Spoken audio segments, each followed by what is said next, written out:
লাগাতার কদিন ধরে একই রকম বৃষ্টি হয়ে যাচ্ছে। কদিন ব্লগ দিতে পারিনি, দুদিন।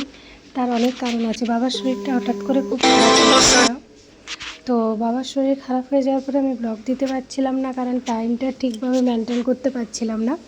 সকালে টিফিন বানিয়েছিলাম ডিম আলু দিয়ে পটলের তরকারি আর পরোটা। আর এখানে তন্দুরি রুটি, এটা রাতে বানিয়েছিলাম, আপনাদের সাথে শেয়ার করলাম। আর পনির বানিয়েছিলাম। যাই হোক, বৃষ্টির মধ্যে যারা ঘরে আছে তাদের তো কোনো অসুবিধা নেই, কিন্তু আমি মনে মনে ভাবি যাদের মাটির বাড়ি বা যারা বাইরে আছে তাদের কতটা কষ্ট হয়, তাই না? বাড়ির ভিতরে শুকনো ঘরে থাকতে বৃষ্টির মজা সবাই নিতে পারে, কিন্তু যাদের মাটির ঘর বা যারা রাস্তার মধ্যে আছে তাদেরকে একবার গিয়ে জিজ্ঞাসা করুন এই ভয়ঙ্কর বৃষ্টিতে তাদের কী অবস্থা। যাই হোক, কিছু তো করার নেই। ঠাকুরের কাছে সবসময় প্রার্থনা করি যাতে সবাই সুস্থ থাকে, ভালো থাকে। সবাই ভালো থাকলেই আমরা ভালো থাকবো, তাই না? সবার নিয়ে ভাবনাটা সবার আগে।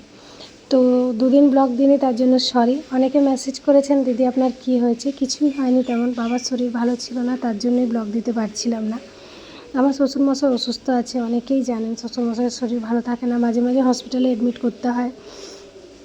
খুবই শরীরের অবস্থা খারাপ, কিন্তু কি করবেন, ঠাকুরের কাছে প্রার্থনা করি যাতে বাবা ভালো থাকে। তো যাই হোক, আজকের থেকে ব্লগ আবার কন্টিনিউ দেব, কিছু করার নেই। এবার ছেলের গান শুনুন একটু।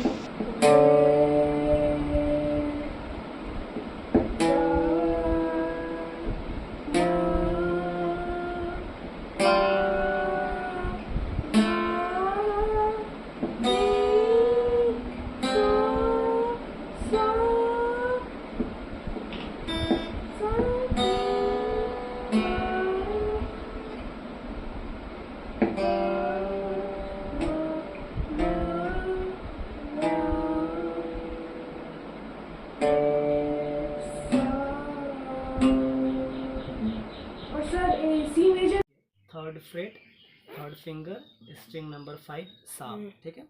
सा, देन उसके बाद वाला ओपन रे, फिर उसी तार को का, मा,